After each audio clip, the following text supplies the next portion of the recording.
Hi అండి, welcome to my channel. ఇప్పుడు పప్పాయతో హల్వా ఎలా తయారు చేసుకోవాలో ఈ వీడియోలో చూద్దామండి. చాలా బాగుంటుంది, పిల్లలు ఎంతో ఇష్టంగా తింటారండి. ముందుగా నా వీడియోను లైక్ చేయండి, కింద రెడ్ కలర్లో ఉన్న సబ్స్క్రైబ్ బటన్ను నొక్కండి. నా వీడియో నోటిఫికేషన్ మీకు రావాలంటే పక్కనే ఉన్న బెల్ సింబల్ని క్లిక్ చేయండి. ఇప్పుడు ప్రాసెస్లోకి వెళ్దామండి.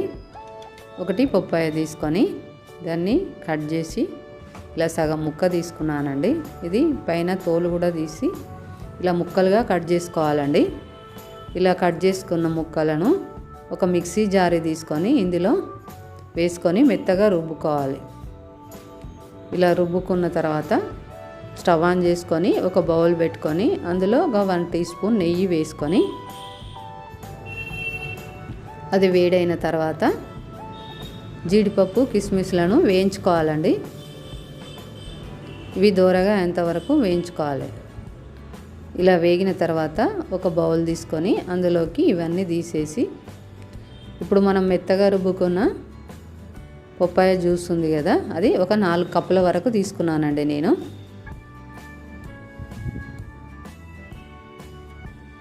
మీడియం సైజు మంట పైన ఇలా ఉడికించుకుంటూ ఉండాలండి. ఇది మొత్తం కావడానికి ఒక హాఫ్ అన్ అవర్ టైం పడుతుందండి. ఎందుకంటే వాటర్ ఎక్కువగా ఉంటుంది కదా, పప్పాయల దగ్గరికి అయ్యేంత వరకు చేసుకోవాలి. ఒక 4 కప్పులకు ఒక హాఫ్ కప్పు షుగర్ వేసుకోవాలండి. అంటే షుగరు మీరు ఎక్కువ తినాలనుకుంటే కొంచెం ఎక్కువ వేసుకోవచ్చు, కొంచెం తక్కువే కావాలనుకుంటే తక్కువ వేసుకోవచ్చు. ఎందుకంటే తీయగానే ఉంటుంది కదా పప్పాయ. ఇలా దగ్గరికి అయ్యేంత వరకు ఉడికించుకోవాలండి. ఇలా ఉడికిన తర్వాత ఒక పావు టీ స్పూన్ ఉప్పు కూడా వేసుకొని 1 టీ స్పూన్ నెయ్యి వేసుకొని కలుపుకోవాలండి.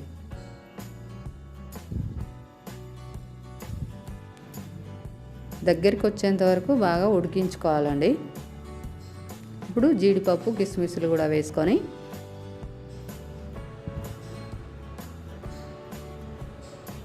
ఇలా చూడండి ఎంత దగ్గరికి వచ్చిందో. ఇలా దగ్గరికి వచ్చేంత వరకు ఉడికించుకోవాలి. ఇప్పుడు స్టవ్ ఆఫ్ చేసుకొని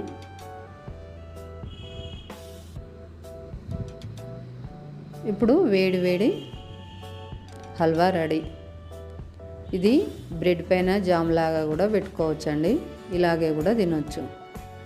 ఈ వీడియో కనుక మీకు నచ్చినట్టయితే లైక్ చేయండి, మీ ఫ్రెండ్స్కు రిలేటివ్స్కు షేర్ చేయండి, సబ్స్క్రైబ్ చేయండి.